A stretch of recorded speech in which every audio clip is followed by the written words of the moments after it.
I saw the darnest Beagle once. I asked what the dog doing. The owner told me, don't you worry, he's just screwing. Is he screwing around or like a screwing button? Psst, don't anger him, he gets mad without his mutton. What's up, Dingleton Nation? It's ya boy, Dingleton, the internet's most gimmicky music reviewer, here with the first ever Dingleview. Woo! Now you might be asking, what's a Dingleview?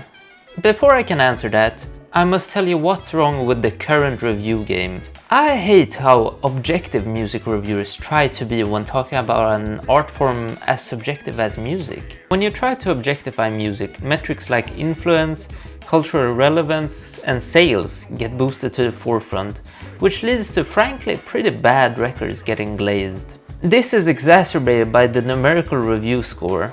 I believe that the numerical score system has irreparably ruined how we see things, whether it's pain, whether it's video games, or especially music. And it often leaves me more excited for the number at the end of the video, rather than the entire review in itself. So back to the question. The Dingleview will be a way for me to talk about albums that I've been listening to, while prioritizing how it sounds and how it makes me feel, instead of trying to be objective about it. To give you some idea of what I think about a record, I'll be comparing it with other albums that I've previously covered to see where it would fit on the Dingle list. With that out of the way, it's a fresh new year, and to celebrate, it's time for a brand new series, baby. Of course, we're doing Japanese Jazz January, or as we call it in the industry, the JJJ. And when talking about Japanese jazz, what better album to start with than the album that really got me into Japanese jazz in the first place? Of course, I'm talking about Flying Beagle by Himiko Kikuchi. Back when I was in high school, I listened to the Persona soundtracks basically every time I was studying, cause yeah, I'm a bit of a gamer. I said studying, but this was COVID times, so it was mostly just cranking 90s and Fortnite, cause yeah, I'm a bit of a gamer. Anyways, YouTube saw that and one day they just went, Japanese? Jazz? And then they just dropped this iconic upload of Flying Beagle in my recommended. I clicked on it because I was frankly just intrigued by the prospects of a flying dog, and man, that dog didn't fail me. But I'm getting ahead of myself. The first song on the album is Look You're Back, which immediately opens the record up with some loud-ass, attention-grabbing trumpets. This leads into a streak of funky summary passages consisting of rigid drums and two different keyboards just going at it, with the passages occasionally being broken up by the bombastic trumpets. This keeps building into a chorus, where all the previously mentioned parts intermingle with some slap bass into just a busy pattern. The groove is so melodic that it feels like the keyboards are conversing with each other while riding around in a convertible on a hot summer day. It's prime walking around town music, at least until the bombastic trumpets steal your attention.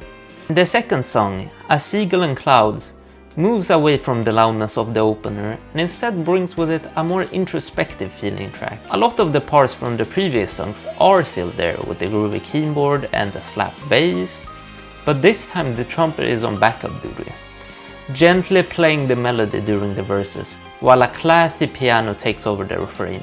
This song really reminds me of something you'd hear on Cassiopeia's Self-Titled, and not to spoil anything, but this won't be my last time talking about them this month. Back to the song, it sounds like going down memory lane, but without ever dipping into sad territory. The self-titled song, named after the dog himself, brings in new drums, and while the old ones sound rigid and almost machine-like in a sense, this song brings drums that are way more varied, both in tempo and sound, with there being a constant rhythm of hats with both snares and toms. That, accompanied with the dynamic, almost ragtime bar fight type piano present on the track, makes for a really playful cut, magnified by the little doggy staring at you. During the guitar section, all hell breaks loose, as for a jazz album, the guitar is played so quickly and with so much vibrato that you just end up wondering how it isn't breaking from all the stress.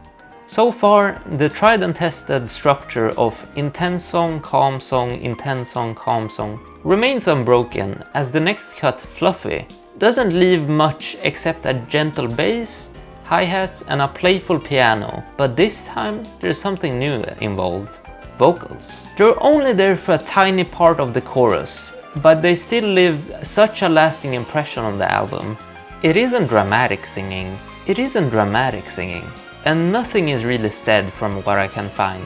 But this lady's singing just feels so cozy and soothing, as if it's the Beagle's mom singing it a bedtime story. The next track, Sandstorm, not to be confused with Darude Sandstorm, doesn't really tread on any new ground, but does bring back the bombastic trumpets from the first track, maybe doing it to draw a parallel, as this is the first track of the B-side.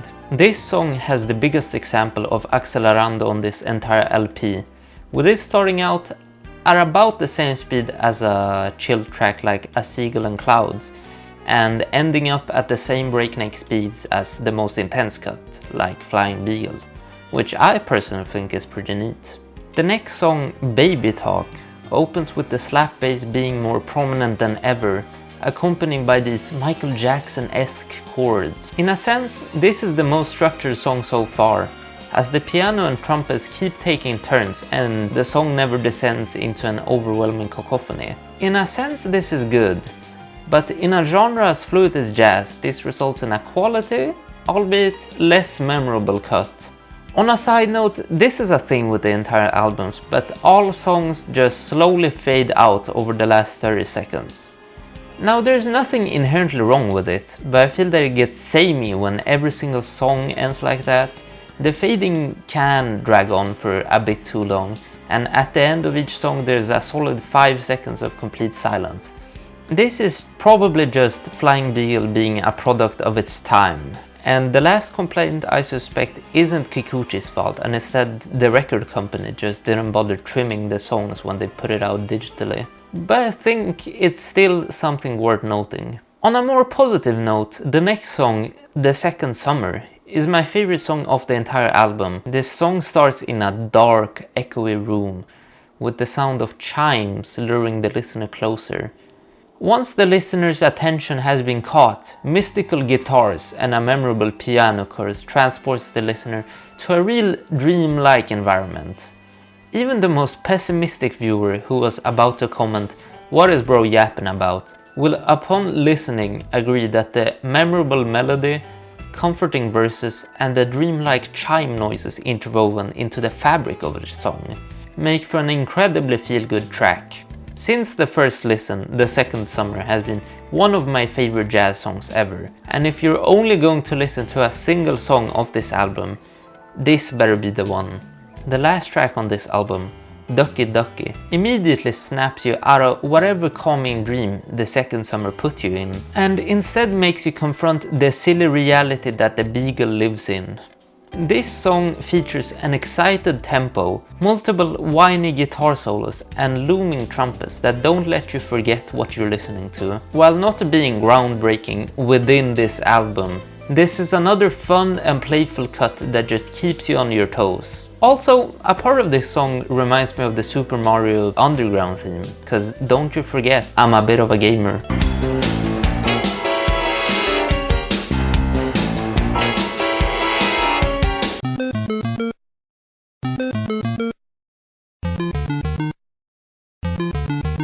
Overall, Flying Beagle by Himiko Kikuchi is a fun, trumpet-loving groove fest.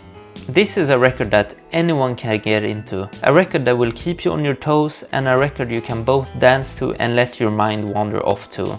I personally believe that this is the gold standard when it comes to jazz, and while I won't give you a number rating, I'll tell you what, it's better than Whole Lotta Red by Playboi Carti. What?